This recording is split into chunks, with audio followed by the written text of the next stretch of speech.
Boycott du film de Jamel Debbouze, confronté à des critiques pour son silence sur Gaza. Suite aux appels au boycott sur les réseaux sociaux contre le film Mercato, en raison du silence de Jamel Debbouze pendant les 15 mois de génocide à Gaza, le film a connu un échec retentissant. Avec seulement 17 000 entrées le premier week-end, une moyenne de 17 spectateurs par séance, malgré un budget de 13,3 millions d'euros et une campagne médiatique sur les plateaux de télévision.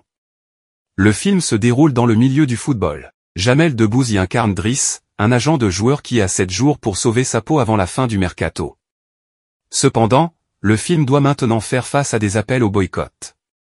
Pour sa première semaine, Mercato se classe en 9e position avec seulement 16 entrées par séance.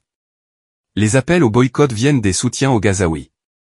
Ils reprochent à Debbouze de ne pas avoir exprimé de soutien à la Palestine. Certains accusent Debbouze d'être un grand ami de personnalités pro-israéliennes comme Arthur et Gérard Darmon. Le producteur du film est également critiqué pour ses liens avec une milice juive d'extrême droite. Le scénario a été écrit par Tristan Seguela et Thomas Funkelkraut, fils de Jacques Seguela et Alain Funkelkraut. Sur TikTok, de nombreux comptes se réjouissent du boycott et appellent à l'aggraver.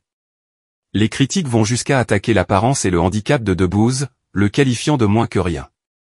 Décidément, cette décennie n'est pas celle de Jamel Debbouze. Après avoir brillé à l'écran à la fin des années 90, et cumulé des millions d'entrées au cinéma dans les années 2000, les 15 dernières années sont plus compliquées pour lui.